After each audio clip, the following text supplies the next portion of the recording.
సికింద్రాబాద్లోని గాంధీ ఆసుపత్రిలో వనపర్తి జిల్లాకు చెందిన జానమ్మ అనే మహిళ మృతి చెందింది. అయితే వైద్యుల నిర్లక్ష్యంతోనే జానమ్మ ప్రాణాలు కోల్పోయిందని ఆమె కుటుంబ సభ్యులు ఆరోపిస్తున్నారు. వనపర్తి ప్రభుత్వ ఆసుపత్రి రెఫరల్తో అత్యవసర పరిస్థితుల్లో జానమ్మను గాంధీకి తీసుకొచ్చామని చెప్తున్నారు. రాత్రి 12 గంటల నుంచి ఉదయం వరకు ఏ ఒక్క డాక్టర్ వచ్చి చూడలేదన్నారు. ఎవరిని బతిమాలనినా పట్టించుకోలేదని ఆవేదన వ్యక్తం చేస్తున్నారు. ఎమర్జెన్సీ వార్డులో కూడా వైద్యులు లేకపోవడం కాంగ్రెస్ పాలనకు నిదర్శనం అంటున్నారు.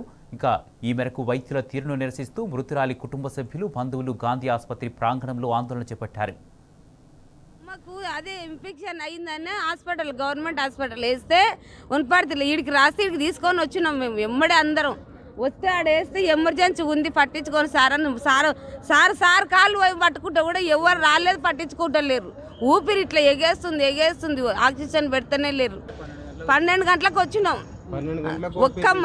ఒక్క డాక్టర్ వస్తలేరు, ఒక్కరు పట్టించుకుంటలేరు. మీకే తెలుసా, మాకు తెలియదు అంటున్నారు. అసలు కలవడమేనా పనులు?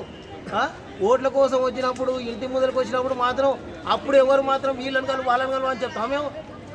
ఇట్లాంటి దుర్మార్గమైన పాలన కానీ ఇట్లాంటి అసలు ఒక పేషెంట్ను పట్టించుకోలేనప్పుడు ఎందుకండి ఇంత వ్యవస్థ? ఇవన్నీ దేనికోసం పనిచేస్తున్నట్లు? మా పెద్దమ్మకు సీరియస్ ఉండి గాంధీ ఆసుపత్రికి తీసుకొచ్చినాం.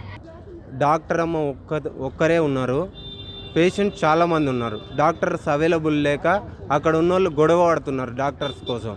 ఎమ్మడే ఆర్ఎంఓని కలవడానికి ఆర్ఎంఓ రూమ్కి వెళ్ళాను.